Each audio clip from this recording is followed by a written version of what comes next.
देवीं शुद्धां मूल्यां करोम्यहं पाणिनीयं प्रवेशाय सिद्धां करोमि। देखो, हम लोग कृत्य प्रक्रिया का अध्ययन कर रहे हैं, जिसमें से धातु हो इस सूत्र का अध्ययन अभी तक हमने किया, जिसमें हम लोगों ने जाना कि धातु अधिकार सूत्र है। इसकी संख्या है 3191। तो 3191 से आरंभ करके तीसरे अध्याय की परिसमाप्ति तक, तीसरे अध्याय के अंतिम सूत्र तक धातु का अधिकार है। अधिकार का मतलब होता है उत्तरोत्तर संबंध। उत्तरवर्ती जितने भी सूत्र हैं सभी सूत्रों में धातुओं का संबंध होगा, और वहाँ प्रत्यय का भी अधिकार है, परस्या का भी अधिकार है। तो ये निकल के आता है कि तृतीय अध्याय की समाप्ति तक जितने भी प्रत्ययों का विधान किया गया है वे सारे प्रत्यय धातु से पर में ही होते हैं। तो ये हमको ये ध्यान रखना है कि जो कृत प्रत्यय हैं वो कृत प्रत्यय किसके बाद में आते हैं? धातु के बाद में आते हैं। कृत संज्ञा करने वाला सूत्र है कृत तिंग। यह तिंग भिन्न कृत की तिंग भिन्न प्रत्यय की कृत संज्ञा करता है। लेकिन तिंग भिन्न केवल कहेंगे तो बहुत सारे तिंग से भिन्न है, इसलिए क्या कहना है? तिंग से भिन्न हो और तिंग के सदृश धातु से विहित हो ऐसे प्रत्यय की कृत संज्ञा हो। ये सब हम पढ़े थे। अब एक ये सूत्र उपस्थित है वास रूपो स्त्रियाम। यह परिभाषा सूत्र है। कैसा सूत्र है? परिभाषा। धातु सूत्र अधिकार सूत्र था और ये परिभाषा सूत्र है। परिभाषा का मतलब आप जानते हो, अनियमे नियमकारिणी परिभाषा। परिभाषा किसको कहते हैं? अनियमे नियमकारिणी परिभाषा। नियम शब्द का क्या अर्थ होता है? व्यवस्था। नियम शब्द का क्या अर्थ होता है? व्यवस्था। अनियमे शब्द का अर्थ हो जाएगा अव्यवस्थायाम। अनियमे नियमकारिणी मतलब अव्यवस्थायाम व्यवस्थाकारिणी। अव्यवस्था हो जाने पर जो व्यवस्था का संपादन करता है उसको हम क्या कहते हैं? परिभाषा कहते हैं। बात सुना गया? अव्यवस्था होने पर जो व्यवस्था बनाए, व्यवस्था का संपादन करे, उसको हम परिभाषा कहते हैं। उसका लक्षण है अनियमे नियमकारिणी परिभाषा। तो यह वासरूपो स्त्रियाम, ये भी शास्त्र क्या है? परिभाषा शास्त्र है। ठीक है। अब इसमें देखो कितने पद हैं, इसको देखिए। तो पहला तो वाह, क्या है? वाह। वाह कैसा पद है? अव्यय पद। वाह कैसा पद है? अव्यय पद। इसके बाद दूसरा पद है असरूपः। क्या पद है? असरूपः। यह प्रथमा के एकवचन। और अस्त्रियाम, तीसरा पद क्या है? कहाँ का है? सप्तमी एकवचन। सप्तमी के एकवचन का है। बात सुना गया? तो वासरूपो स्त्रियाम, यह त्रिपदात्मक परिभाषा शास्त्र है। ये हम लोग करेंगे। देखो परिभाषा क्या करते हैं, तो परिभाषा व्यवस्था का संपादन करती है। ये बात हम जानते हैं। अब एक ये जानिए कि परिभाषाओं के विषय में पदोपस्थितिक पक्ष है, मतलब पदों की उपस्थिति होती है। क्या होती है? उपस्थिति। ये परिभाषा का अपना कोई विशेष अर्थ नहीं होता है, ये विधि शास्त्र के उपकारक होते हैं। परिभाषा किसका उपकारक होता है? संज्ञा, परिभाषा, विधि, नियम, अतिदेश इत्यादि जो भी सूत्र हैं, 6 प्रकार के सूत्र हैं, उनमें से 5 प्रकार के सूत्र विधि सूत्र का उपकार करते हैं। साधुत्व का विधान करना किसका काम है? विधि सूत्र। विधि मतलब विधान, तो विधान करना तो विधि सूत्र का कार्य है। बाकी सारे प्रकार के जो सूत्र हैं वे सब विधि के उपकारक होते हैं, उसके सहायक होते हैं। तो परिभाषा क्या करती हैं? पदों को उपस्थित करा देती हैं। क्या करा देती हैं? पदों को उपस्थित कराती हैं। तो यहाँ पर ये जो परिभाषा है ये भी अपना एक पद को ले जाके वहाँ बैठाए, अपने प्रतिनिधि को एक पद को ले जा करके विधि सूत्रों में बैठाए। किस पद की उपस्थिति कराएगी? तो वाह की। इस परिभाषा से किसकी उपस्थिति होगी? वाह की उपस्थिति होगी। बात सुना गया? वाह पद को ये उपस्थापित कराएगी। अच्छा, तो वाह पद को कहाँ उपस्थापित कराएगी? तो एक कहते हैं कि परिभाषा अपने लिंग को देख करके ही जाती है। लिंग का अर्थ होता है चिन्ह। तो जहाँ उसका चिन्ह दिखेगा वहाँ वह हैं। अभी आपके कुछ मित्र लोग, मतलब कई लोग वहाँ खड़े हो नीचे, तो आपका कोई मित्र होगा, आपका क्लासमेट होगा, तो आप भी जाके उससे बातचीत करने लगे, खड़े हो जाएंगे। बिल्कुल सब अपरिचित हो तो आप वहाँ जाके खड़े होंगे नहीं होंगे, सीधे आप अपने कार्य से निकल जाएंगे। तो क्या होता है, परिभाषाओं का स्वभाव होता है कि वो परिभाषा अपने लिंग को देखती हैं, अपने चिन्ह को देखती हैं। उनका चिन्ह जहाँ दिख जाता है वहाँ परिभाषा से उस पद की उपस्थिति हो जाती है। तो उसको एक वाक्य लिख सकते हैं आप, स्वलिंग लिंगित विधि देशे परिभाषा गच्छन्ति। क्या कहा जाता है, स्वलिंग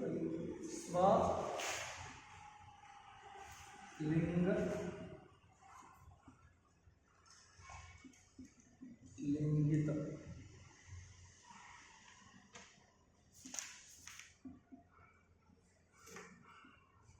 विधि देशे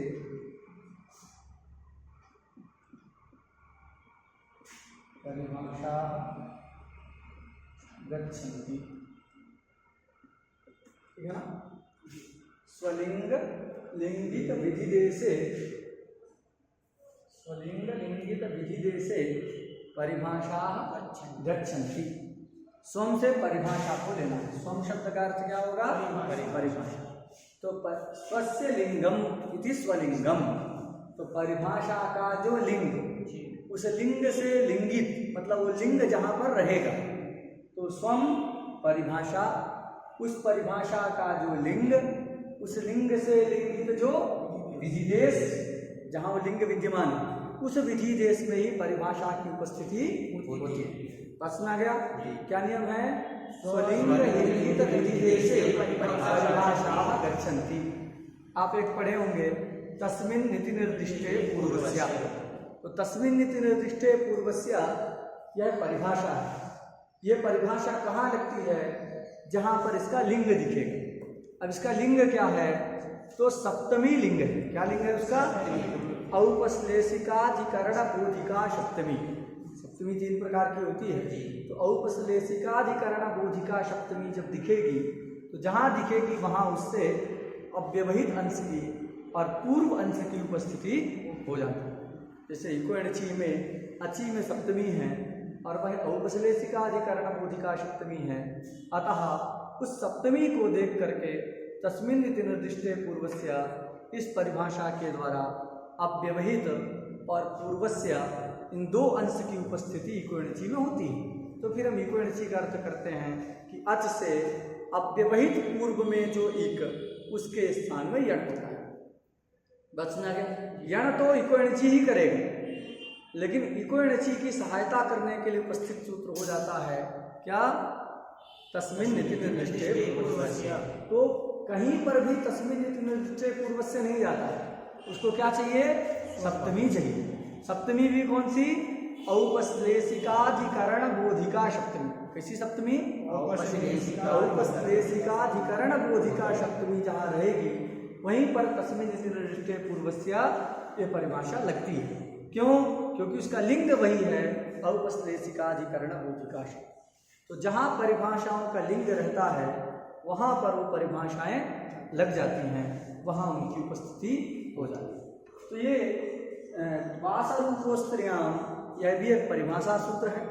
तो हमको पहचानना पड़ेगा कि आखिर इसका लिंग क्या है, इसका क्या चिन्ह है, जिस चिन्ह को देख करके इस परिभाषा की विधि शास्त्र में उपस्थिति हो जाएगी। इसका लिंग बताने के लिए सूत्रकार ने असरूपहा इसको रखा। क्या रखा, असरूपहा। इस वजह से क्या बताया जा रहा है, परिभाषा का लिंग बताया। समझा गया कि नहीं। इस वासरूपोस्त्रियां परिभाषा का क्या लिंग है उसको बताने के लिए क्या रखे, असरूपहा ये शब्द। तो जहां पर असरूपहा दिखेगा, अभी असरूपा का मतलब हम लोग समझेंगे, लेकिन जहां असरूपहा दिखेगा वहीं पर वासरूपोस्त्रियां परिभाषा जाएगी। जाके करेगी क्या, अपना जो ये पद है वाह, उस वाह को वहां छोड़ करके आ, उसकी उपस्थिति वहां कराएगी। फिर उन वाह उसके साथ मिल करके एक विशेष अर्थ का बोध करेगा। जैसे इको एंड ची सूत्र है, इकहा यण अची 3 ही पद है। लेकिन अची में सप्तमी रूपी लिंग को देख करके तस्मिन् इति निर्दिष्टे पूर्वस्या इस परिभाषा के द्वारा निर्दिष्ट की अर्थात अव्यवहित की और पूर्वस्य की उपस्थिति इको एणची में करा देता है। तो इको एणची का ही एक विशेष अर्थ हम लोग करते हैं, अच से अव्यवहित पूर्व में जो इक उसके स्थान में यण हो जाए। तो तस्मिन् इति निर्दिष्टे का क्या काम है, केवल वो पदों की उपस्थिति ही करा रहा है, ठीक है ना। उसी प्रकार वासरूपो स्त्रियाम, यह सूत्र भी क्या करेगा, वा पद की उपस्थिति कराएगा। परिभाषा सूत्र है, तो इस परिभाषा के द्वारा वा पद की उपस्थिति विधि सूत्रों में होगी, किंतु सभी विधि सूत्रों में नहीं होगी। किन विधि सूत्र में होगी, जहां इस परिभाषा का लिंग दिखे। इसका जो लिंग है, कौन लिंग है, असरूप। उस असरूप लिंग से युक्त जो विधि सूत्र होगा, विधि देश होगा, वहीं पर इस परिभाषा के द्वारा वा शब्द की उपस्थिति कराई जाए। बात सुना गई कि नहीं? अच्छा, अब इसको समझने के लिए कुछ पदों को और हमको लाना है सूत्र को ठीक से समझने के लिए। तो क्या लाना है, एक तो लाना है बाधका। क्या शब्द लाना है, बाधका पद, उसको कहते हैं, ऐसे लाने को कहते हैं अध्याहार। क्या कहते हैं, अध्याहार कहते हैं। तो बाधका, अब जो बाधक होगा तो किसी न किसी का बाधक होगा कि नहीं, किसका बाधक है, तो सामान्य शास्त्र का विशेष शास्त्र बाधक होता है। सामान्य शास्त्र का विशेष शास्त्र बाधक होता है। एक सामान्य नियम आप जानते हैं कि विश्वविद्यालय 10 बजे खुलता है कि नहीं। एक नोटिस जारी कर दिया जाए कि कल विश्वविद्यालय 12 बजे खुले, अथवा एक नोटिस जारी कर दिया जाए कि कल आज कौन तारीख है, 25, तो ऐसा करते हैं 26 तारीख को विश्वविद्यालय 8 बजे सुबह खुले, सबको आना है। तो ये क्या हो गया, एक विशेष नियम। तो सामान्य नियम तो था कि 10 बजे आना है, अब एक विशेष नियम हो गया। तो सामान्य नियम को छोड़ करके विशेष वाला नियम में हम पालन करेंगे कि नहीं। मैं रोज 10 बजे आते हैं, 11 बजे आते हैं, लेकिन जब 15 अगस्त 26 जनवरी होता है तो विशेष नियम होता है तो 8 बजे आ जाते हैं, आते हैं कि नहीं। तो सामान्य नियम का विशेष नियम के द्वारा क्या हो जाता है, बाध हो जाता है। समझ आ गई कि सामान्य नियम का विशेष नियम से बाध हो जाता है। अब देखो, सामान्य नियम विशेष नियम को शास्त्रीय भाषा में क्या कहते हैं, तो जो सामान्य नियम होता है उसको कहते हैं उत्सर्ग। क्या कहते हैं, उत्सर्ग कहते हैं। उत्सर्ग इसलिए कहते हैं क्योंकि वो सर्वत्र नहीं लगता है, कहीं कहीं उसको छोड़ दिया जाता है। उत्सृज्यते क्वचित त्यज्यते इति उत्सर्गा। देखो, सामान्य नियम था ना 10 बजे आना, लेकिन 15 अगस्त के दिन उसको त्याग दिए कि नहीं उस नियम को, तो कैसा हो गया वो नियम। 10 बजे आने वाला जो नियम है वो औत्सर्गिक नियम। कैसा नियम है, एक औत्सर्गिक नियम है, एक सामान्य नियम। बात सुना गई कि नहीं। और विशेष नियम था कि 8 बजे आना है, उससे उसका बात आ जाए। तो उत्सर्ग मतलब सामान्य। सामान्य किसको कहते हैं, उत्सर्ग उसको कहते हैं जिसका कभी कभी जिसको छोड़ा भी जा सकता है, कहीं पर उसका त्याग किया जा सकता है। तो उत्सृज्यते क्वचित त्यज्यते इति उत्सर्गा। बात सुना गया ना। क्या विग्रह करोगे,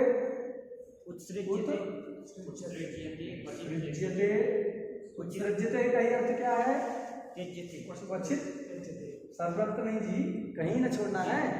उचित त्यज्यते इति उत्सर्गः।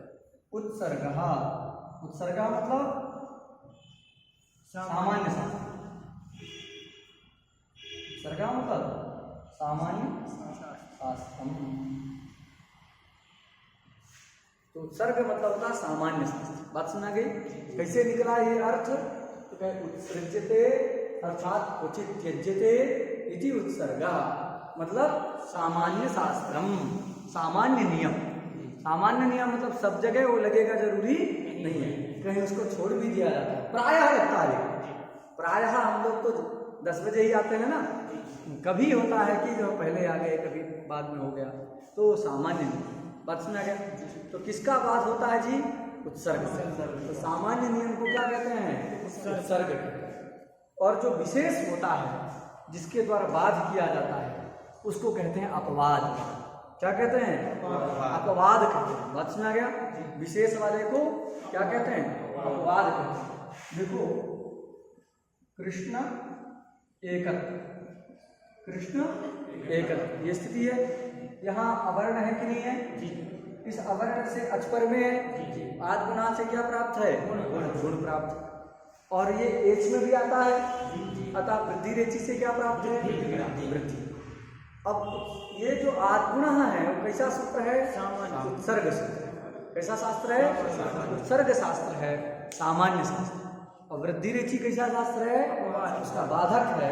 बाधक को हम क्या कहते हैं?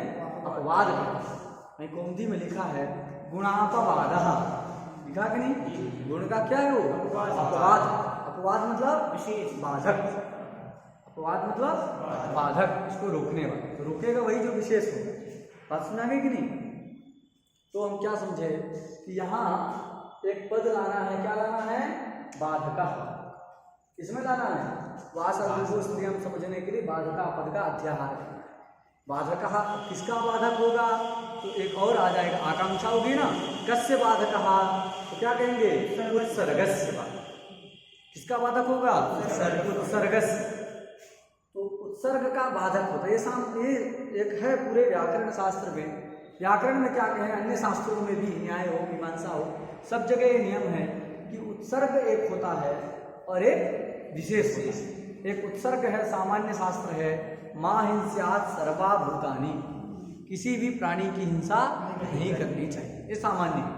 और एक विशेष है अग्निशोमीयम पशुमालभेत, अग्निशोमीय याग में पशु का वध करना चाहिए, मतलब बलि देनी चाहिए। अग्निशोमीयम पशुमालभेता, तो एक तो था माहिंस्यात् सर्वा भूतानि, ये सामान्य था, वेद ही है ये भी। तो एक वेद वचन है जो सामान्य वचन है, कहता किसी भी प्राणी की हिंसा नहीं करना। किसी में चींटी मच्छर सब आ गए, किसी को भी नहीं मानते। और एक जो है विशेष शास्त्र हो गया, बंद हो गया क्या? 20% से कम हुआ, ठीक है, और एक विशेष शास्त्र है क्या? अग्निशोमीयम पशुमालभेत। तो अग्निशोमी के विषय में सामान्य शास्त्र का क्या हो जाता है? बाध कि जब भी अग्निशोमीय का विषय होगा तो वहाँ पर जो है बलि होगी, ठीक है, वहाँ पर निषेध नहीं लगेगा, ऐसा होगा। तो हम क्या देखते हैं कि जो अपवाद होता है वह उत्सर्ग का नित्य बाधक होता है। क्या होता है? नित्य बाधक। कौन? अपवाद। किसका? उत्सर्ग। सामान्य शास्त्र का विशेष शास्त्र नित्य ही बाध करता है। ऐसा कहीं भी नहीं है कि अवर्ण से एच परे रहते गुण हो जाए, कहीं नहीं। गुण प्राप्त रहेगा सब जगह, लेकिन प्राप्त गुण का नित्य ही बाध करके सब जगह क्या होगा? वृद्धि ही होती। समझा गया कि नहीं? सब जगह वृद्धि होती, कहीं भी गुण नहीं, क्योंकि नित्य बाध किया। अगर विकल्प से किया होता तो कहीं पर क्या होता? वृद्धि होती और कहीं पर गुण भी होता। तो नियम क्या, मतलब सामान्य दृष्टि से हम क्या देखते हैं कि जो अपवाद शास्त्र होता है, जो विशेष शास्त्र होता है, वह उत्सर्ग का नित्य ही बाधक होता है। कैसे बाधक होता है? नित्य बाधक होता है। मालूम है ना हम लोग को? लेकिन इस प्रकरण में कुछ विशेष है। इस प्रकरण में क्या है? विशेष है। क्या विशेष है? कि जो अपवाद होगा, जो विशेष शास्त्र होगा, वह उत्सर्ग का विकल्प से बाधक होगा। कैसे बाधक होगा?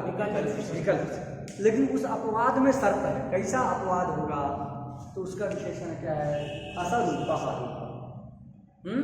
असरूपः मतलब असरूपः में बहुव्रीहि समास है। कौन समास है? असरूपः में क्या बता दें? असरूपः में क्या समास है?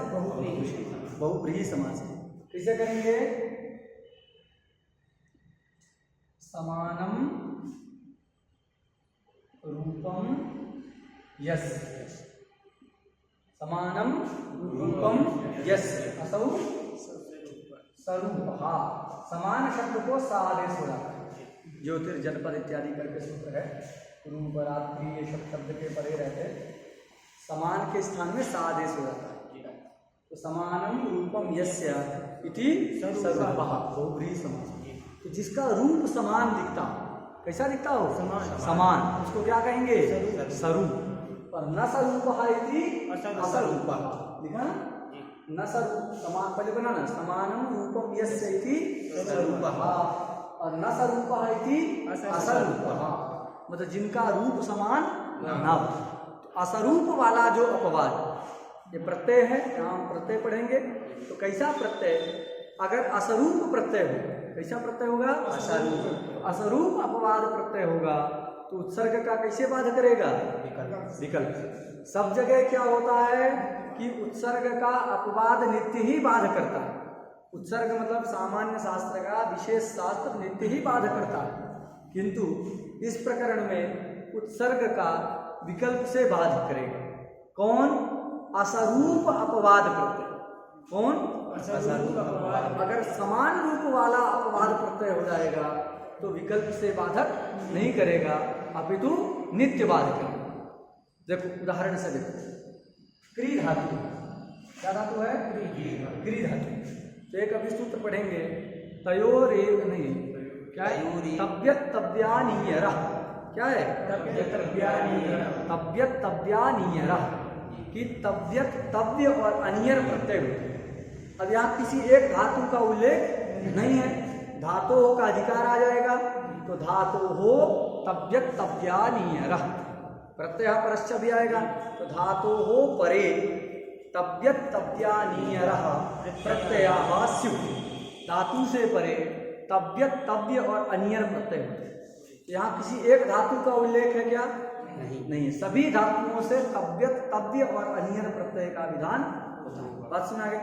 अच्छा, और ये ऋकारांत धातु है तो एक सूत्र है रिहलोर ण्यत, नेक्स्ट पेज में आएगा। रिहलोर ण्यत, अंतिम सूत्र रिहलोर ण्यत क्या कहता है कि जो ऋकारांत धातु है, कैसी धातु है?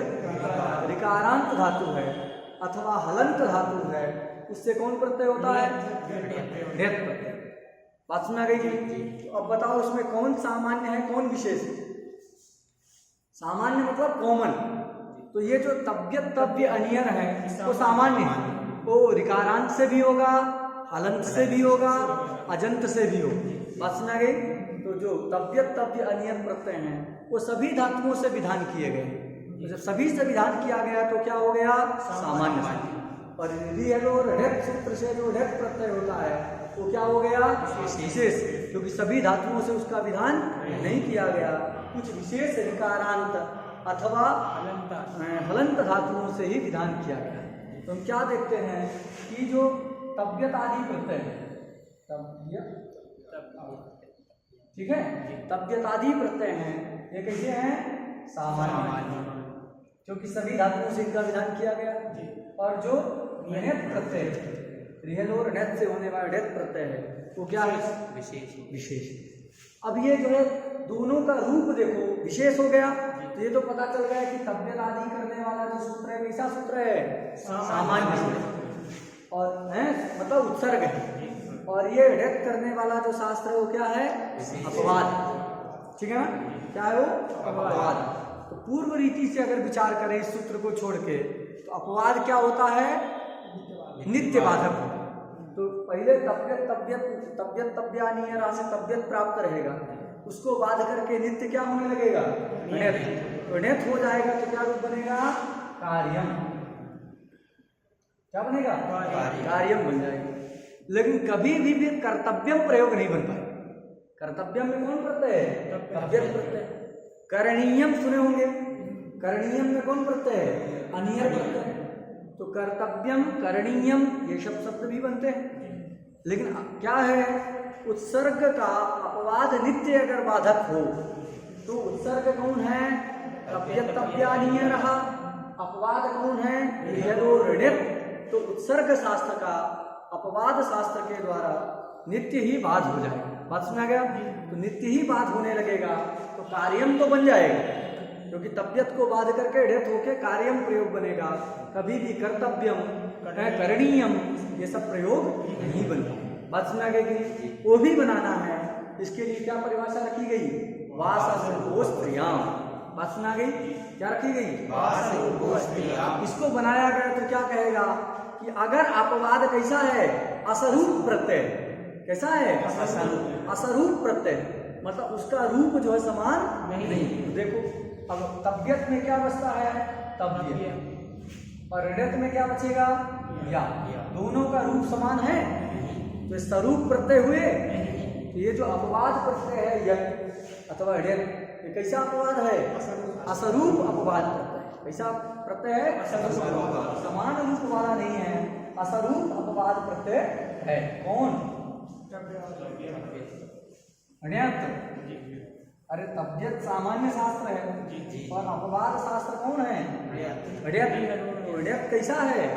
असरूप अपवाद, समान रूप वाला नहीं, असरूप अपवाद प्रत्यय है। तो उत्सर्ग का कैसे बाध करेगा? विकल्प से। कैसे बाध करेगा? विकल्प से बाध करेगा। तो जब बाध करके हो जाएगा तो कार्यम बन जाएगा, और जिस पक्ष में बाध नहीं, विकल्प से हुआ, विकल्प मतलब एक बार होगा एक बार नहीं होगा। तो जब बाध हो गया तो क्या बन गया? कार्यम। और जब बाध नहीं होगा कर्तव्यम, करणीयम, ये सारे शब्द बन गए। बात सुना गया? अब जहां स्वरूप रहे, तो स्वरूप रहेगा तो विकल्प से बाध नहीं होगा। कैसे बाध होगा? नित्य बाध। देखो लब धातु, क्या धातु है? लब धातु है। तो लब धातु हलंत है कि नहीं है? हलंत है। तो रिहल और ऋडत से ऋडत प्राप्त है कि नहीं? और ये देखो अंतिम में पवर्ग है कि नहीं? उपधा में आकार है कि नहीं? तो एक सूत्र पोरदुपधात, क्या है? पोरदुपधात। तो पोरदुपधात क्या करता है? यत् करता है। पोरदुपधात क्या करता है? अब ये यत् क्या है? ये विशेष है, क्योंकि केवल पवर्गांत धातु से करता है। किससे करता है? पवर्गांत। और उपधात से जो यत् होता है पवर्गांत धातु से करता है। वो भी उपधा में क्या चाहिए? आकार होना चाहिए। अदुपधक पवर्गांत धातु से करता है, और ये सभी हलंत धातु से ऋत करता है। तो वो क्या हो गया? ऋत सामान्य हो गया, और ये पूर्वदुपधात अपवाद शास्त्र। अब बताओ नित्य बाध करेगा कि विकल्प से बाध करेगा? नित्य करेगा। नित्य करेगा। क्यों? क्योंकि ये असरूप नहीं है। ये ताकीद संज्ञा हो जाएगी दोनों जगह, और डाकी छोटी संज्ञा हो जाएगी। छोटू से बचेगा क्या? या। दोनों का रूप क्या है? समान। तो वासरूप को स्त्रियाम यहाँ लगेगा नहीं। कहाँ लगेगा? असरूप जब अपवाद प्रत्यय होता है तो वही वासरूप को स्त्रियाम लगता है। अपवाद तो है यत्, लेकिन स्वरूप अपवाद है, असरूप अपवाद नहीं है। बात समझा गया? असरूप अपवाद होने ना होने के कारण विकल्प से बाध नहीं होगा, नित्य बाध हो जाएगा। तो केवल यत् ही होगा, ऋडत नहीं होगा। अगर ऋडत हो जाता तो जो वृद्धि होके लाभ्यम बनता है, लभ्यम बनने लगता है लाभ्यम। ऋडत। बात समझ आ गई? तुम अर्थ समझ गए कि जो असरूप अपवाद करते हैं, कैसा? जिसका उत्सर्ग के साथ समान रूप ना हो, तो ऐसा असरूप अपवाद प्रत्यय उत्सर्ग का कैसे बाधक होता है? विकल्प से बाधक होता है। बात सुना गई?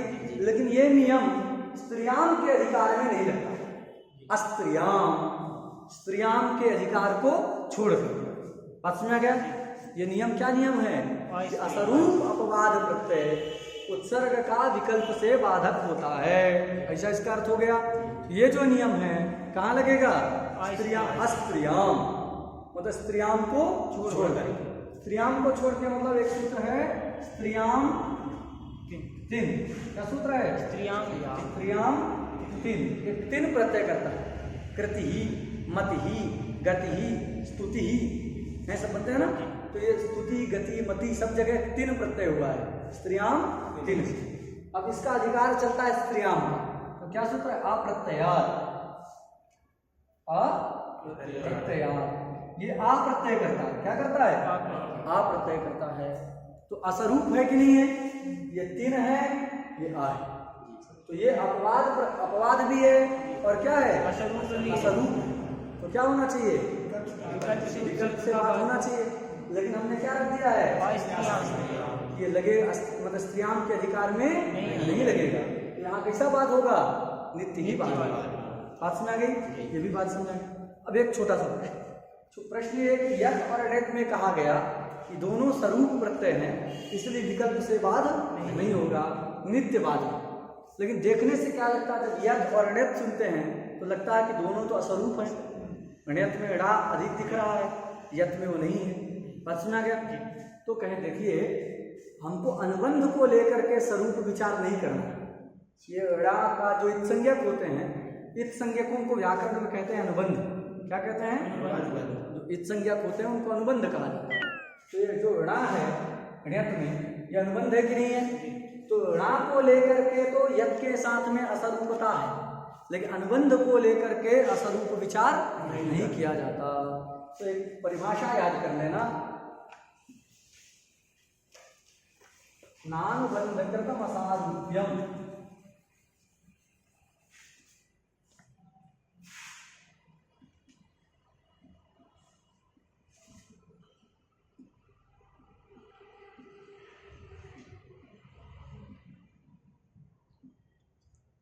ठीक है, नानुबंधकृतम असारूप्यम। कैसे करोगे? अनुबंधकृतम, अनुबंधकृतम असारूप्यम न। ठीक है, अनुबंध को लेकर के असरूप नहीं माना जाता। समझा गया कि नहीं? तो यहाँ यत और णित में बंद हो जाएगा 20 सेकंड बाद। अच्छा चलो ठीक करो।